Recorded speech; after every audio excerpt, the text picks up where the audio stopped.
தோழர்களுக்கு வணக்கம். நான் உங்கள் அம்பேத்கரின் மாணவன். ஒரு 2 நாளைக்கு முன்னால நம்ம போட்ட வீடியோவுக்கு, அதாவது வன்னியர்களையும் தலித்துகளையும் பிரித்தது திராவிட கட்சிகளா அல்லது பாமகவா அப்படின்னு நாம போட்ட வீடியோவுக்கு பாமகவை சார்ந்த ஒரு அண்ணன் ஒருத்தர் பதில் வீடியோ அனுப்பியிருந்தாரு.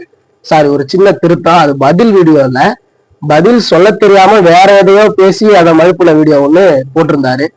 அவர் போட்ட வீடியோவுக்கு நாம இப்ப அதற்கான பதில சொல்ல வேண்டிய வீடியோ தான் இந்த வீடியோ. நாம அதுல என்ன கேட்டிருந்தோம் அப்படின்னா, எதுக்கு தலித்துகளுக்கு எதிராக அந்த பிரச்சனையை பண்றீங்க அப்படின்னு கேட்டிருந்தோம்.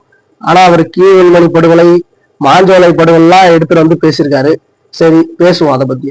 கீழ்வெண்மணி படுகொலையில நாம யாரை எதிர்த்து நிக்கிறோம்னா திமுக தான் எதிர்த்து நிக்கிறோம். ஏன்னா திமுக ஆட்சியில் நடந்தது திமுக தான் எதிர்த்துக்கிட்டு இருக்கோம். அது போல மாஞ்சோலை படுகொலையில திமுகவுக்கு எதிராக நம்ம குரல் எழுப்பணும். இதே போல பாமக, பாட்டாளி மக்கள் கட்சி, கீழ்வெண்மணி படுகொலையிலையும் மாஞ்சோலை படுகொலையிலையும் பாட்டாளி மக்கள் கட்சி செய்த போராட்டம் என்ன, அவங்களுடைய நிலைப்பாடு என்ன? நீங்க மாஞ்சோலை படுகொலை பத்தியும் கீழ்வெண்மணி படுகொலை பத்தியும் பேசுற அறிவு இருக்கா உங்களுக்கு முதல்ல? அதற்கப்புறம் அவர் என்ன பேசுறாரு அப்படின்னா, வேலைவாய்ப்பு இஷ்யூ பத்தி பேசுறாரு. வேலைவாய்ப்பு இஷ்யூல உங்க தலைவர் என்ன செஞ்சாரு அப்படின்னு கேட்கிறாரு.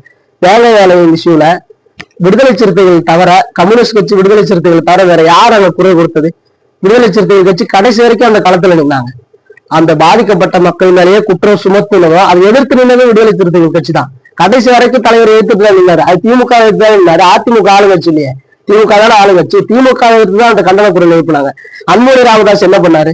பாட்டாளி மக்கள் என்ன பண்ணுச்சு? ராமதாஸ் அவர்கள் என்ன பண்ணாரு? அந்த மக்களுக்கு ஆதரவு ஒரே ஒரு போராட்டம் பண்ணுங்களா? நீங்க உங்களுக்கு எல்லாம் வேலைவாய்ப்பை பத்தி பேசுறதுக்கு தகுதி இருக்கா முதல்ல? அதுக்கப்புறம் அவர் வைக்கிற ஒரு குற்றச்சாட்டு என்னன்னா, அம்பேத்கர் சிலை மீது நீங்களே சேதப்படுத்திட்டு நீங்களே இந்த வன்னியர் மக்கள் மேல புகாரும் தெரிவிச்சிருக்கீங்க அப்படின்னு சொல்றாரு. குள்ளஞ்சாவடி, அதாவது கடலூர் மாவட்டத்திற்கு உட்பட்ட குள்ளஞ்சாவடி அப்படிங்கிற ஒரு ஊருக்கு பக்கத்துல அம்பேத்கர் சிலை மீது பெட்ரோல் குண்டு வீச முயற்சித்தாங்க. அதாவது 4 நபர்கள் டூ வீலர்ல போகும்போது 4 பேர்ல ஒருத்தர் அம்பேத்கர் சிலை மீது பெட்ரோல் குண்டு வீசுறா. அது அம்பேத்கர் சிலை மீது படாத பின்னாடி இருக்கிற ஒரு கட்டடத்துல வந்து பயங்கரமான ஒலியோட அந்த சவுண்ட் கேட்குது. அந்த ஊர் மக்கள்லாம் நின்று ஆர்ப்பாட்டம் பண்றாங்க. அந்த 4 பேரு பாட்டாளி மக்கள் கட்சியை சேர்ந்தவங்க. அந்த 4 பேர் வன்னியர் சமூகத்தை சேர்ந்த பாட்டாளி மக்கள் கட்சியை சார்ந்தவங்க. அது போல சேலம் மாவட்டத்தோட பக்கத்துல கங்கைவெளி அப்படிங்கிற ஊரோட பக்கத்துல அம்பேத்கர் சிலை ஒண்ணு நிறுவப்படுது. ஆதிராவிட சமூகத்தின் மக்களால அம்பேத்கர் சிலை ஒண்ணு நிறுவப்படுது. கால் மேல கால் போட்டு புரட்சியாளர் அம்பேத்கர் உட்கார்ந்து இருக்கிற மாதிரி ஒரு சிலை நிறுவப்படுது. அங்குள்ள ஆதிக்க சமூக சாதி வீரர்கள் அந்த சிலையை எடுக்கணும்னு போராட்டம் பண்றாங்க. நீங்க நிக்கிற மாதிரி செலவுங்க, எதுக்கு கால் மேல கால் போட்டு முன்னாடி உட்கார்ற மாதிரி செலவு வைக்கிறீங்க அப்படின்னு இந்த சாதி வெறி பிடிச்சவனுங்க போராட்டம் பண்றாங்க. இதை எதிர்த்து பாமக தலைவரோ இல்ல பாட்டாளி மக்கள் கட்சியோ எந்த இடத்துல கண்டிச்சிருக்கா? இது எவ்வளவு பெரிய ஒரு சாதி புத்தி. அதற்கப்புறம் இவர் என்ன பேசுறாரு அப்படின்னா, மேலவளவு விஷயம் பத்தி பேசுறாரு. மேலவளவு படுகொலை திமுக ஆட்சியில நடந்தது, உங்க அண்ணன் என்ன, உங்க தலைவர் என்ன பேசினாரு அப்படின்னு கேள்வி கேட்கிறாரு.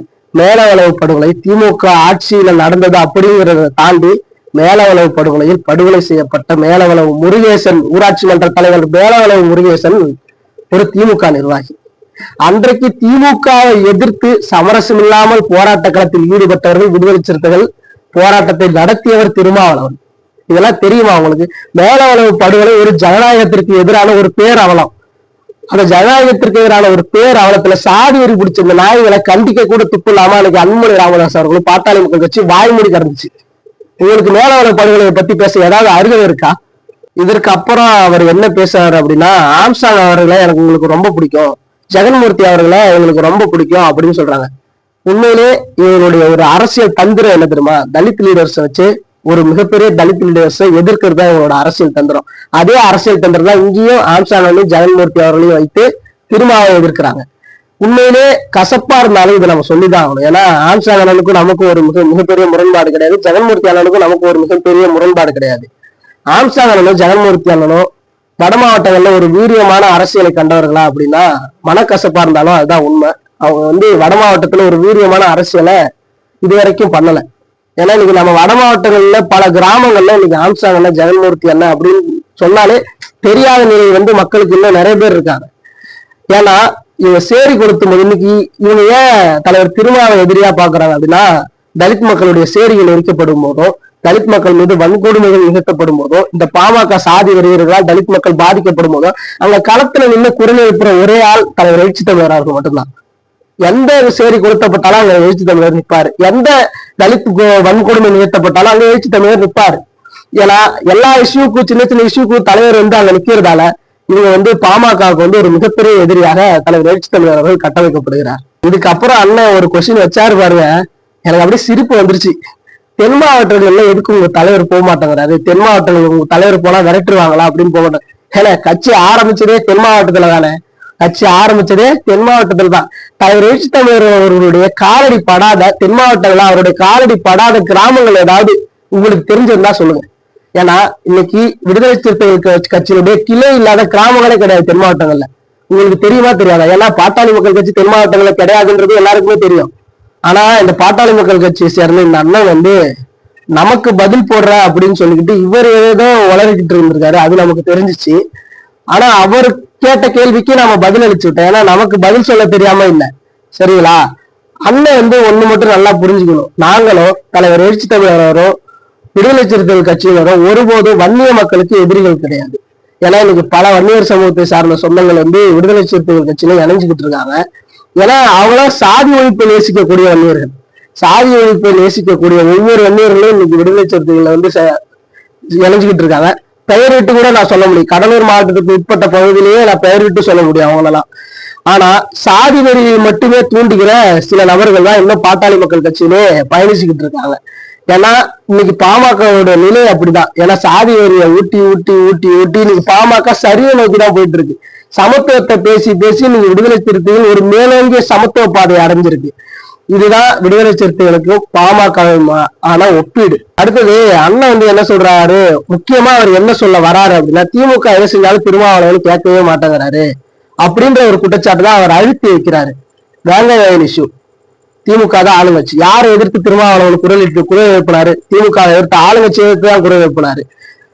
அதுக்கப்புறம் கவிஞர் அவர்களுடைய ஆணவ படுகொலைக்கு தமிழ்நாடு அரசு தீர்க்கமா எடுத்து ஒரு குரல் எழுப்பினார். இந்த வரைக்கும் ஆணவ படுகொலை நிறைய நடந்துட்டு இருக்கு. விடுதலை சிறுத்தைகள் கட்சியில தமிழ்நாடு அரசு தான் குரல் எழுப்பினாங்க எதிர்த்து.